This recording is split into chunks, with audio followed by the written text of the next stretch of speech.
Postgraduate Student Council and a member of Golden Key too. So it's an honor to co-facilitate this event and introduce our first speaker who will tell us about career opportunities in academia. And that is Prof. Shikambiso. Hope I got that right. So just a brief introduction of who Prof is. Prof is the head of the Division of Human Nutrition at the Division of Human Nutrition at the Faculty of Medicine and Health Science at Stellenbosch University. She is a dietitian, research chair in the food environment, nutrition, and health. Prof is equally a rated scientist in South Africa here, and her research is focused on the indigenous food, nutrition and prevention of non-communicable diseases, food and nutrition security, child and maternal nutrition. She equally supervises master and doctoral research. So for today's session, we are going to cover some few topics, such as how can one build a career in science? What are some of the important factors to consider in science? And given that some of us will be completing our PhD soon, we would like to know about other opportunities that are available in academia. We would equally like to know about how important collaboration is, what makes someone a distinct researcher, and lastly, we equally like Prof to tell us about her story, how she ended up as being head of division, and or something she could share that could benefit us postgraduate students who are thinking of a career in academia. So welcome, Prof, once more, and over to you.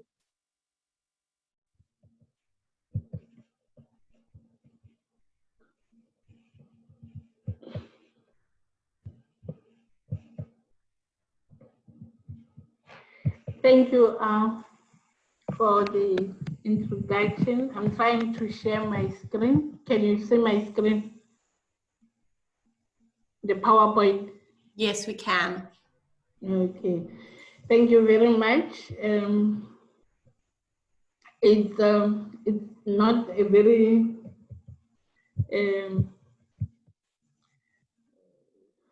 how to answer? Usual environment that we are familiar with. I hope this is going to work. I like to engage with my audience, and this is a very unusual environment. Thank you very much for inviting me to be able to address you. And I hope you are all coping well under the COVID conditions, and also with the disruptions that it has brought to your studies. As you requested me to speak, my approach and style when I engage is I speak less and allow for an engagement and questioning.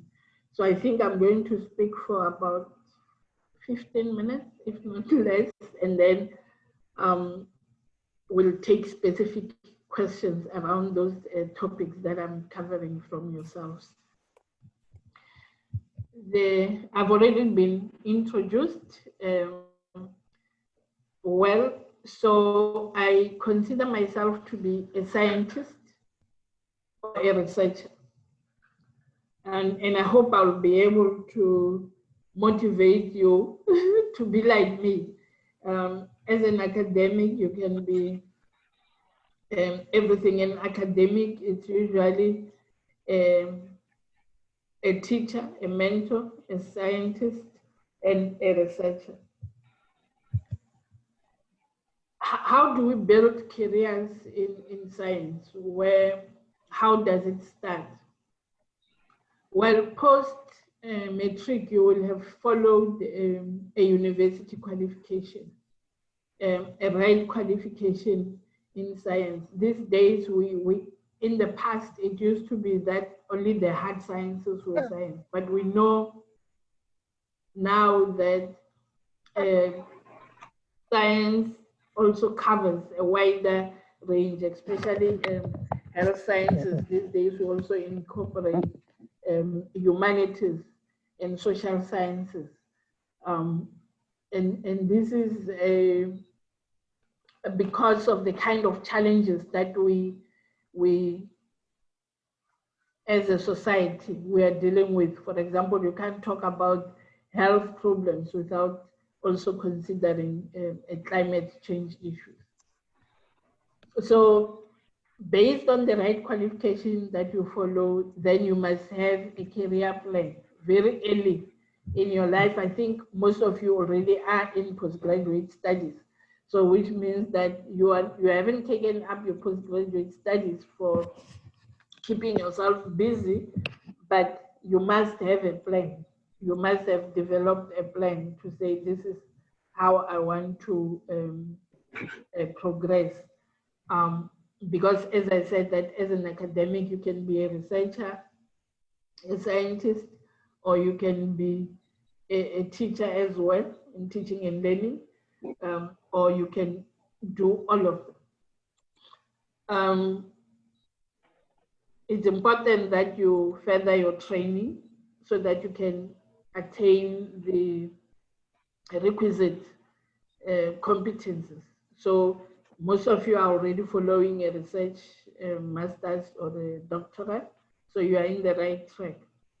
But make sure that your training is not only about your thesis and your results, but it's also about attaining skills, because in the future, if you become a scientist and a researcher, you'll be expected to conduct research, you'll be expected to mentor others. So your competencies must also include the process, the how to do it, and how to capacitate others. And in that way, you will have a good foundation. Now, in building a career in science, it has become very important that mentorship opportunities are also used. In other words, mentorship opportunities like your internships and your postdoctoral fellowships or your attachments where you work with others who are in the field. During my time, we didn't have those. You were just thrown in, you work. But it's very important that you avail yourself to mentorship. In that way, you'll be able to gain competences, both formal and informal, because a lot of what you need in science, it can also come from informal learning. So very early in when you finish, you must get yourself a mentor. And sometimes, in most cases, it can be a mentor outside your subject matter, but that you're looking at a particular mentoring. If, for example, you want to focus on how to write and so forth, you could be going to work under somebody who's writing a lot of papers and things like that. If you want to gain experience in conferencing, you'll be able to go and work with somebody who does conferencing or even organize conferences.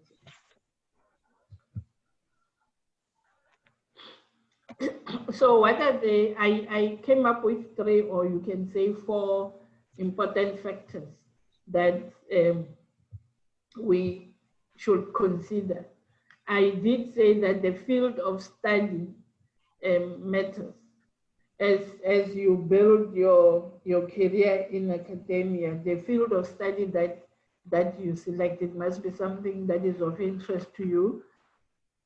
But more importantly, it should be a field of study that is linked to the societal challenges that we have, both locally, regionally, or globally, so that you become relevant. And so that if you are an academic or a scientist or a researcher, that field of study linked with the societal challenges will ensure that you have potential areas of inquiry.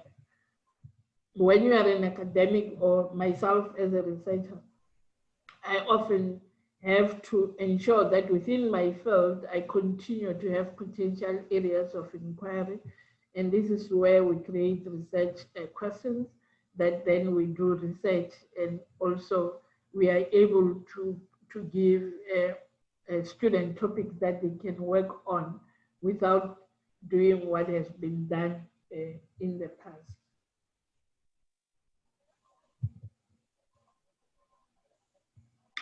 So that is also linked to what you want to contribute to society. So the field of study is important because you want to be known, you want to contribute something to society.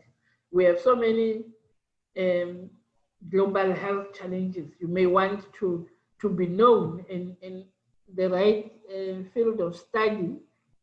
With you addressing societal challenges can take you to higher levels. You know, people get Nobel Prizes, they get awards out of trying to contribute to societal challenges.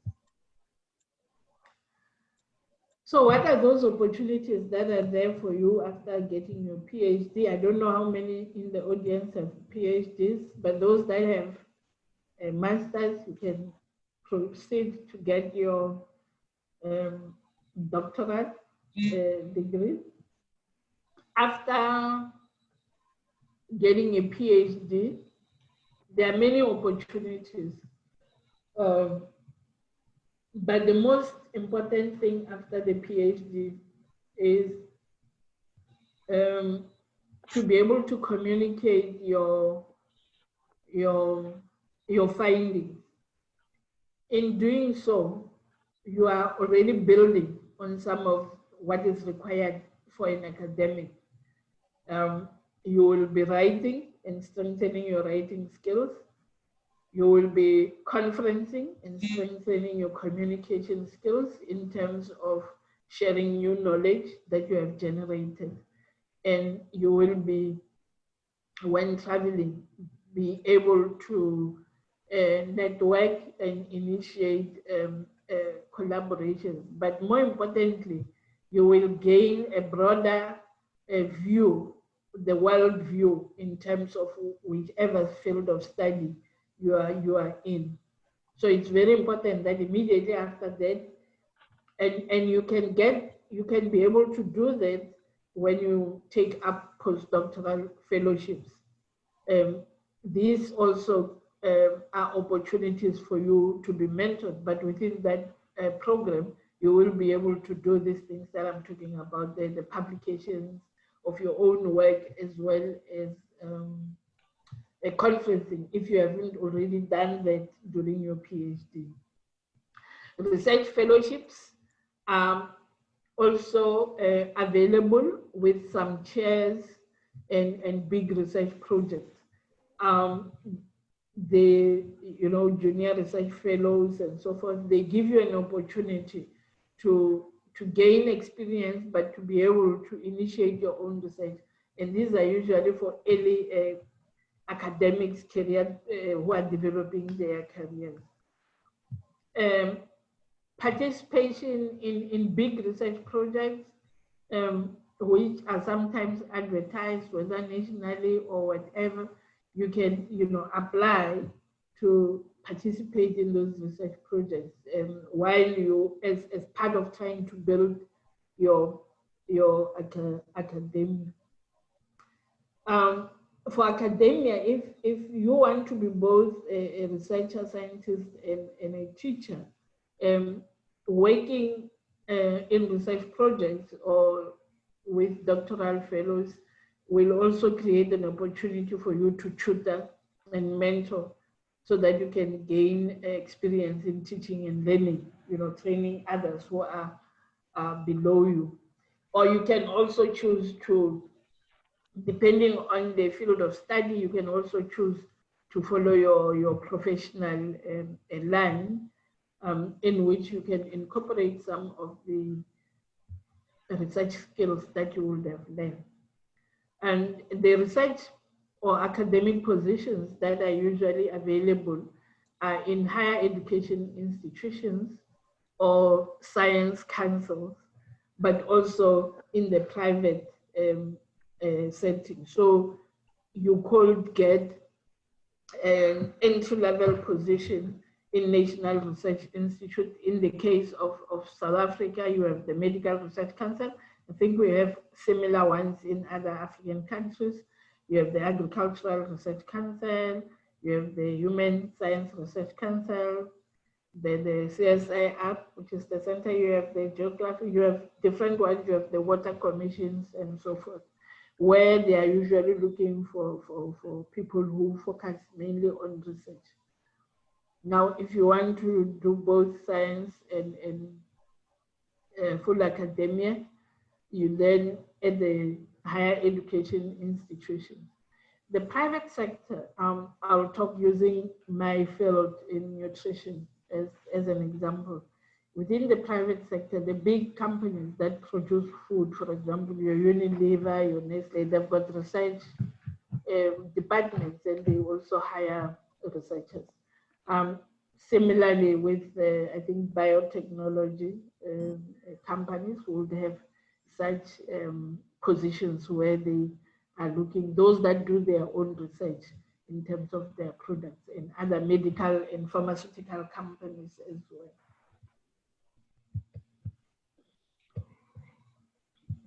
It sounds funny because I'm like talking to myself.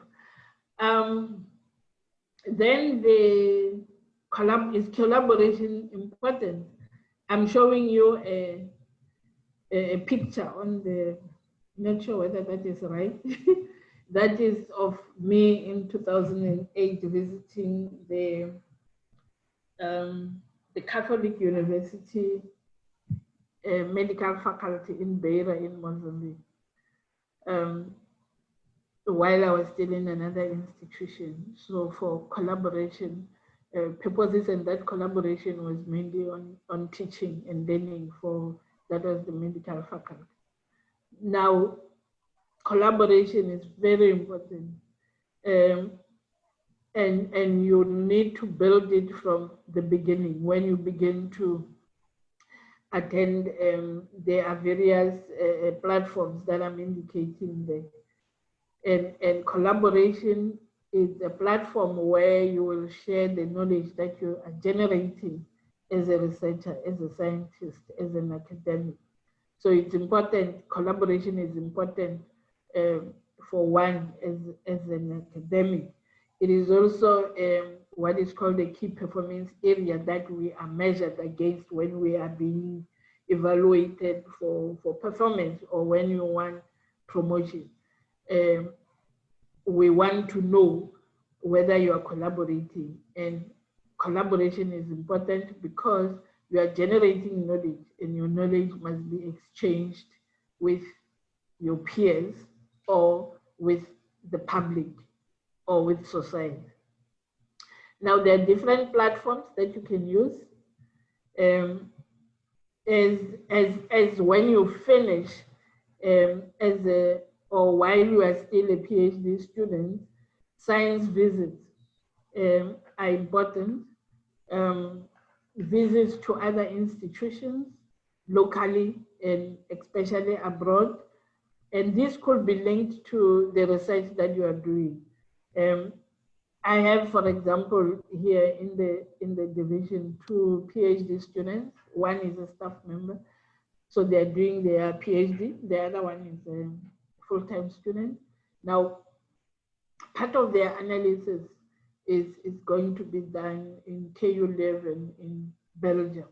So they will go there and spend 3 weeks or so while their analysis is being done. That's how we have worked it out. Those are called science visits. Sometimes they happen early during your PhD as you are preparing, but often they will be linked to your mentor, your study leader in that institution. So science visits is one way of collaborating, but you can also initiate it yourself through the various opportunities that are usually circulated for postgraduate students visits. You can also actively engage in science workshops, symposia, conferences. And nowadays, because of COVID, there are so many webinars every day. I have lost count of following them up, and most of them are exchanging. For example, there's a whole lot about mental issues and COVID. And on the other side, there are ones which focus on nutrition. There are ones that focus on medical treatment and so forth. So, but in the past, when things are normal, we prefer to attend, but to actively engage in terms of you making a presentation or participating in some roundtables. And that will give you an opportunity to network, to know what others are doing in other parts of the world in the same topic that you are also interested in, and to meet new peers and to make new collaborations. It's important that the collaboration also can be done through joint research projects where you could be answering the same question and you're working from different parts of the world, and also through joint publications with your collaborators. You can do that. It's not enough. We used to think just publishing and doing that is enough as academics, but it's becoming more and more important that we engage on our science at a different level, which is a practical level or policy level with the authorities, policy makers, participants, the general public. So that kind of collaboration is usually very important. We are often also measured on whether we engage with those that make policies on health issues, for example, whether we engage with communities who are the consumers of the knowledge that we generate. So collaboration as an academic is with your peers, locally, regionally, and abroad, but is also with the other stakeholders, such as your community and policy makers, and also practitioners in your field. Now, I've said a lot, but what makes a person to be a distinct researcher? Usually we're looking at your reputation, your reputation. Are you known? What is your reputation? And this is usually measured in terms of when you are an academic.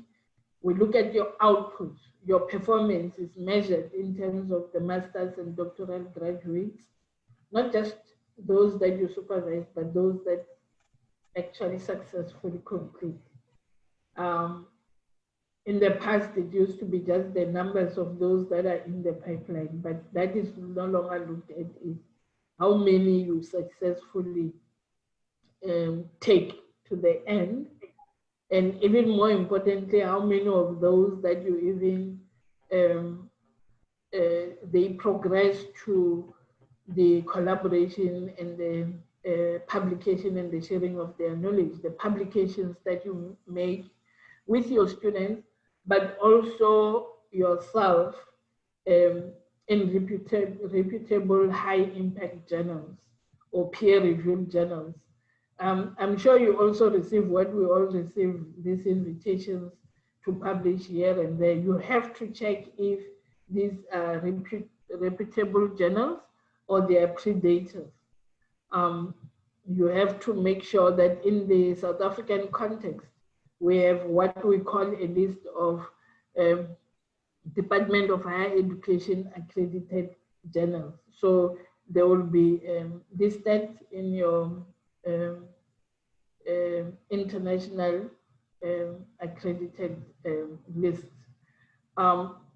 Also, in terms of publications, there's a way in which when you publish, you get an index or like we have rating in South Africa, you can get an H index. So we know if you have 10 or you have 100, that if you have got a higher index, it means you publish in highly reputable journals.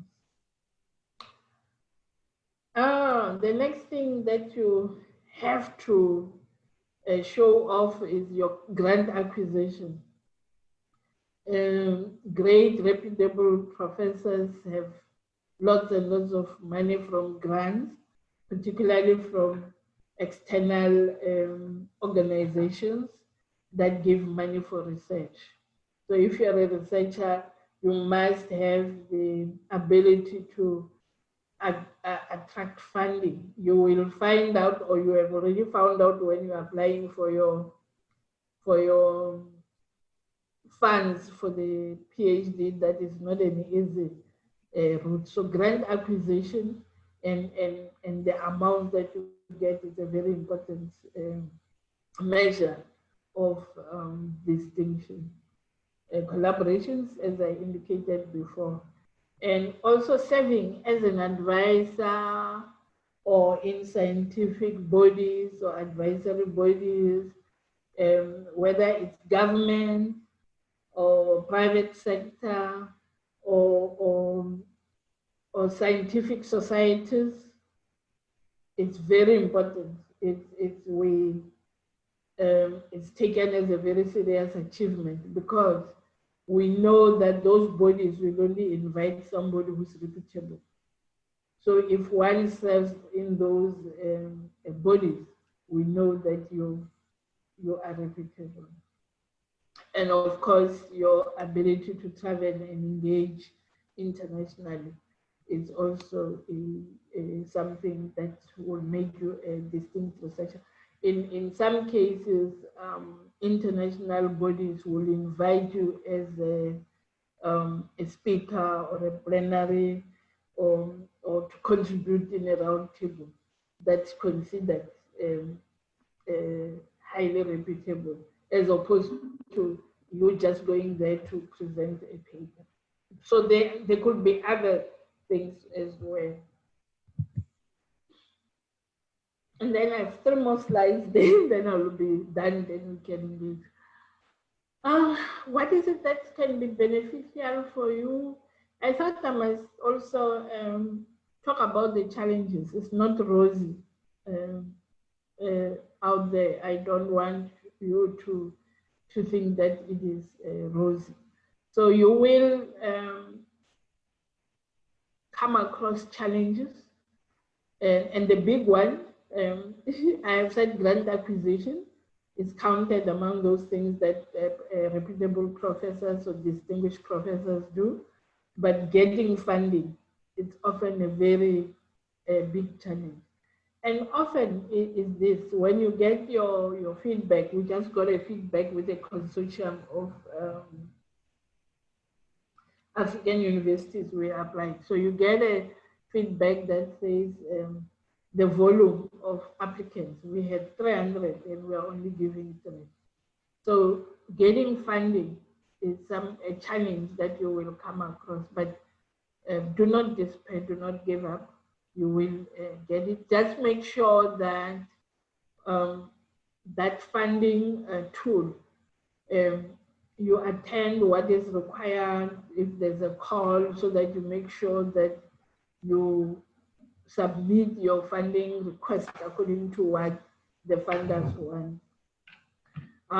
Sometimes you may feel that you don't have sufficient support, or you become isolated.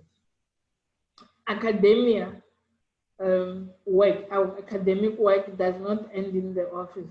It's not an 8 to 4 work. You work after hours. You work everywhere you are. When we travel, when I travel with a lot of theses and dissertations and proposals. I'm working at the airport. I'm working everywhere I am. But sometimes you can feel a little bit isolated. If you don't have good foundation in writing skills and communication skills, it can hamper you. But if that happens, then what we do is For example, I made sure that when I appointed a postdoc that is working with me now, I focused on getting one that is very good in statistics.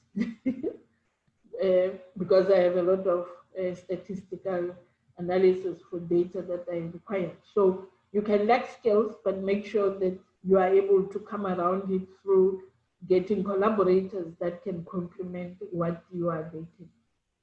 Sometimes they will be, especially for fields like mine where you do something on indigenous knowledge, which we know has not always been documented. But then do not use the lack of relevant data or literature to hamper your work, because it means that you will be spearheading knowledge generation in that area. Focus on your topic. Publication can be an irritant. Publication can also irritate. But we used to that. You will get 1 or 2 or 3 rejections, but your paper is going to be in eventually. Yeah, I think this is my last slide. So how do you develop that profile of yourself once you finish as a PhD and you start your journey as an academic or as a scientist? You will know yourself in terms of what you are capable of. You'll have those you'll know you can write well, you can publish, you can communicate those things. And that you can also do other things that you learned in your research, like writing a proposal, project management, and budgeting, and so on. So know yourself in terms of what you are able to do, and areas where you are lacking, you keep learning. You will not learn everything during your studies now, but we keep learning, even as we keep learning, and keep improving on your communication skills, your writing skills, your ability to do research. If you're also teaching, you also keep updated with teaching and learning. Your online profile, I was laughing when I was being introduced. I said, I need to get on online and update my profile. So that make sure that you update it annually, because I've learned that a lot of people, even internationally, they pick up, they phone me on the basis of what's available online. So it's very important that our online profiles must be short and succinct and carry everything about yourself, what you are able to do. Network in real life with people with influence. Without trying to influence them, make sure that you pick up the workshops and the symposiums and the conferences where you will meet people with influence in terms of addressing the societal changes that we are facing. Make sure that on a continuous basis, annually or every 2 years, evaluate the impact of your research and the work that you do. It's not enough to say I'm publishing, I'm going to conference, but look at how is the work and the knowledge that you are generating translating to changing the lives of real people. So evaluate the impact of your work, the work that you do on a continuous basis. And as I said in the earlier slide about developing a plan and having a strategy, that when you have developed your plan, do not put things aside and say, I will do this like now after COVID, when we actually don't know when COVID is going to go away. So you see, so don't leave anything too late. Plan accordingly, but be realistic in your plan, in your plans, such that you don't get disappointed. Often when I talk to my the people I mentor in the postgrads, I tell them that you don't become a professor overnight. You work towards that. So make sure that at the time when you feel you are there, you must have accumulated the requisite outputs that are required. I thank you in so many languages. Obrigado.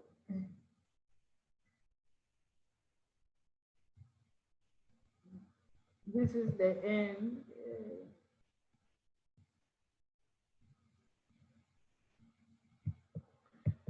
Okay, thank you so much, Prof. Thank you for enlightening us and giving us such useful guidelines.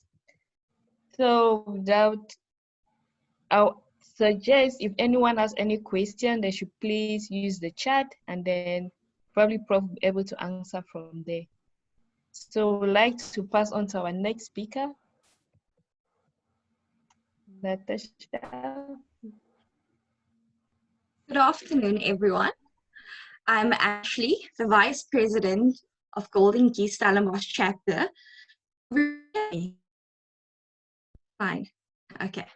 Our final presenter is Terry Ann Diago, offering her insights into the opportunity industry. Terry Ann is from SciStaff, and she is a Stellenbosch University alumni who completed her master's in medical physiology before joining SciStaff as a recruitment consultant. Thank you, Terry Ann, for joining us today. We look forward to your presentation.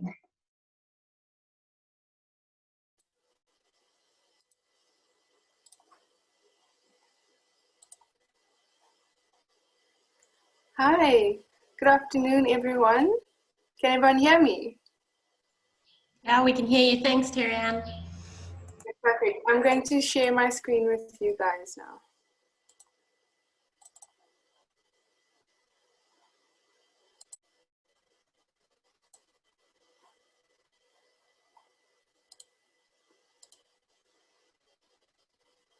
Okay, great. All right, so I'm going to run through how to prepare yourself for the scientific job market. We'll start off with, who is SciStaff? SciStaff is a specialist recruitment agency that caters to the science industry in South Africa. We service a range of different clients, including private companies, government institutions, universities, and scientific suppliers. We have an extensive database of candidates that I like to refer to as our unicorns. We as recruitment consultants are the unicorn hunters in that we receive a job spec from the client with specific needs and wants, and we hunt to find the perfect unicorn in our database to fill all their needs. So now that you know who we are, it's time to start thinking about where do you start. So for general opportunities, you can check recruitment company websites, job portals, university websites, and social media sites. If there's a specific employer you're interested in working with, then you can research the company thoroughly and regularly check the vacancies posted on their website. These are some of the job search platforms that are available for general opportunities. The platforms that I've circled are my favorite platforms to suggest to job seekers. Each has its own benefits and drawbacks. LinkedIn is great for networking and has good job searching features, such as displaying your profile to recruiters if you're actively looking for a job. Indeed and PNet are great platforms where jobs are posted regularly by a wide range of companies, and you can update your online profile, which is essentially your online CV, and make sure that you appear in more hits when recruiters are searching for candidates. And of course, SciStaff, we have a website where we also will advertise any new positions that we might have, but you're also welcome to forward your CV to us to be added to our database. You might just be the unicorn that we're looking for. So when should you start looking for a job? This will depend very much on the position. Government opportunities tend to be quite a lengthy process, so keep that in mind if you're interested in a job in government.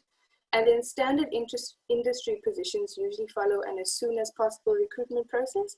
And this can take anything between 2 days and 2 weeks and 2 months. It really depends on the role. Just make sure that once you start looking for a position and sending out your CV, make sure to be reachable. Answer your phone, listen to your messages, and check your emails, especially your spam folders. So what are the major career options for biomedical science graduates? Well, we can sort of stratify them into teaching and training opportunities and then R&D opportunities. We're going to focus a little bit more on the industry opportunities, of course. All right, so the industry job options vary greatly. What you pick and where you will find employment will depend on your specific skill set and your interest. If you enjoy laboratory work, then a job as a technician or an analyst might suit you. If you've got a warm and open personality, you might be interested in the intersection between sales and science. If you enjoy making new things and thrive in a very structured environment, then a position in manufacturing might be right for you. If you don't mind sitting at a desk all day, like when you're writing up, then clinical research roles or technical writing or quality assurance roles might be something that interests you. And then lastly, if you have impeccable people skills and leadership skills, then a managerial position might make you very happy.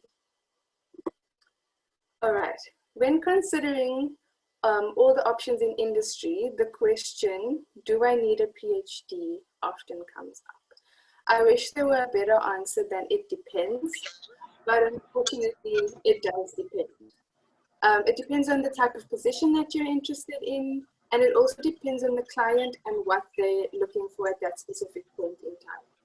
If you know what type of role you're interested in, I would suggest researching the roles, looking on Keynet, LinkedIn, and seeing what the educational requirements are for that position.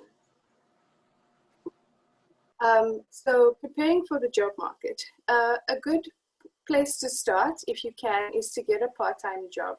This shows future employers that you are employable and you are interested in building your skill set. Create a CV and apply for positions actively, and then network. Network is probably one of the most important things you can do. Create an online presence on LinkedIn while you're still at university. Talk to your lecturers about possible contracts in industry. Go to career fairs. Connect with recruiters. You're more than welcome to call recruiters, email them, ask them any questions you might have. Promise you we're pretty helpful. And then also to post your CV on job portals. And then when it comes to CV tips, just a couple of, we post CV tips regularly on our website, but a couple of very important, easy to remember ones are to check your spelling. It's very important because often people throw out CVs with their spelling errors, or if they're using technology to sort through the CVs, if your word is spelled incorrectly, they might not pick up your CV. And then tailor your CV for specific roles.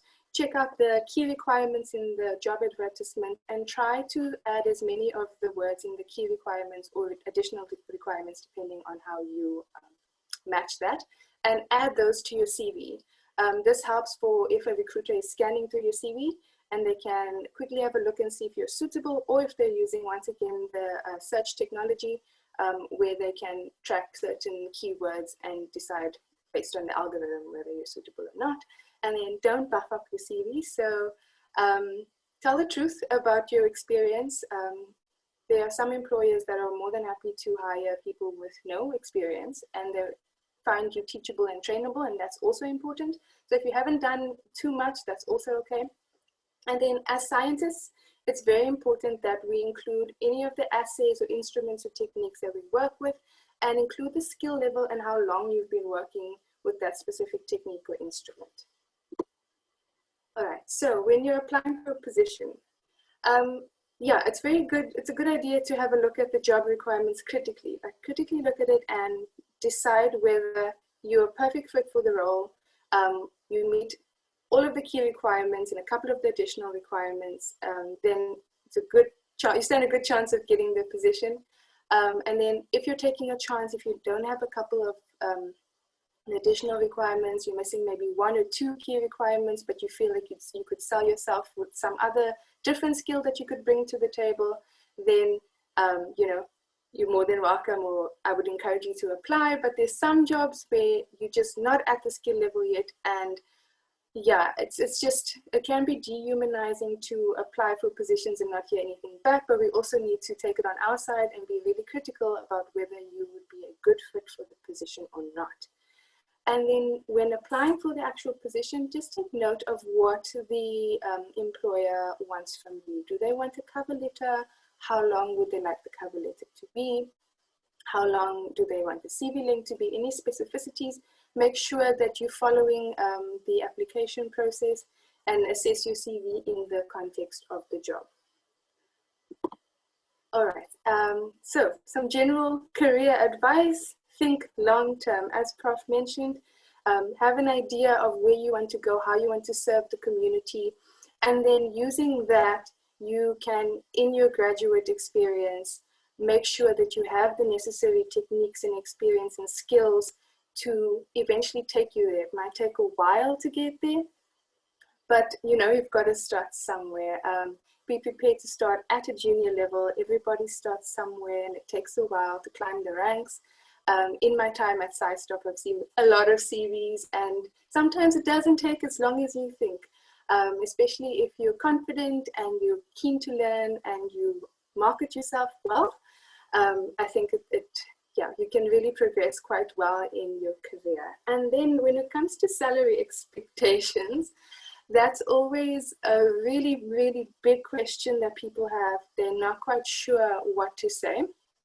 I would suggest, if you know you've got a position that you're interested in, check out Glassdoor, check out PayScale, search what people are being paid for that position. That way, if you find yourself in an interview and people ask you, or the hiring manager asks you, what do you want to earn, or what do you know, the salary question, then at least you have a market related figure in mind, and you can from that point on negotiate. If you feel your skill set is very valuable to them, sort of negotiate higher, or you know, if you feel like maybe you're just a little bit inexperienced, willing to take a little bit lower than market salary, and yeah, you can negotiate and go from there and go into your interview and your job search prepared.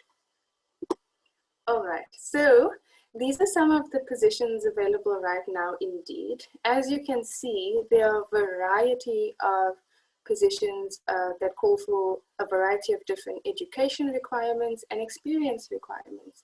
So at this point, there's a little bit of something for everyone.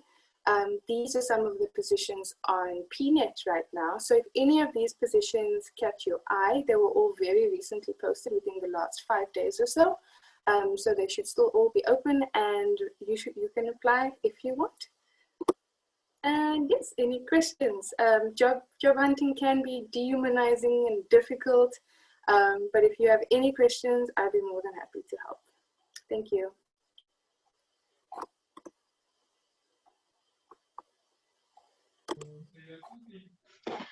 Thank you for such an informative talk, Terry-Ann. Firstly, I loved how you matched personality to the options in industry for us. For someone who is in the final stages of masters, how easy was it for you to go from being a student to finding your niche in industry? Like, do you at any point think of going back to academia, or is industry definitely for you? So for me, the job hunting process started in my final year of masters. I started looking at the beginning of my final year, and actually never heard back from a lot of companies. And just an anecdotal story. I had a chat with my supervisor one day. I was like, I've been applying for positions and I don't hear anything back. And that just ties in with the whole key requirements thing. I was applying for positions where, you know, they required a master's level educational requirement, and I had not yet attained that. So that's something to keep in mind when you're nearing the end of your journey. you can still apply. There are companies who, because the recruitment process takes a while, they're willing to sort of accept you. But in my case, I was just getting absolutely nothing, no feedback, which is a form of rejection. Well, technically, because I'm in recruiting, which is kind of outside of science, but it's science adjacent because it's scientific recruiting, I've definitely enjoyed my time in industry so far, and having an insider's perspective to the science industry in South Africa. It's really been really informative. But at the same time, I'm actually quite ready to head back into academia. I think that's where my passion lies, and it all depends on who you are and what your interests are.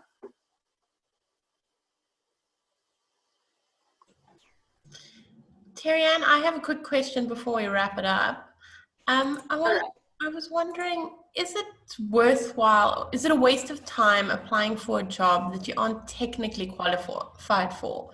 So say, for instance, the job requires 5 years experience and you have 3, or the job requires QC experience and you don't have any. I would never say it's a waste of time. Every single time you apply for a job, there might be the fact that recruiter might just see something in your CV that sets you apart from other candidates and would want to take a chance on you. So I definitely think it's never a waste of time. You also then get more comfortable with the entire job searching process. You get comfortable with the possible rejections. You get comfortable with interviews. Even if you don't necessarily make it to getting the job, you get experience being interviewed, which I think is invaluable. So I would think just try and match up as closely as you can with the key requirements. If you can't, but you still feel like you really want this job, apply, and then when and if you do get to the interview stage, sell yourself. Let the recruiter or hiring manager know why you're a good fit for the role and why you think you'd be perfect a fit in their company, even if it's a specific company that you really want to work for. Awesome, thank you so much. So that's the end of our session. Thank you so much to both our presenters for sharing their insight today. If anyone has any questions for either of them, you're welcome to send me an email. My email address is natashak@sun.ac.za, and I would be happy to put you into touch with either of them. So on behalf of Golden Key Stellenbosch chapter and the TPSC, thank you for joining us. And we hope to see you next year in the more traditional career fair with some popcorn and candy floss. Thanks, everyone.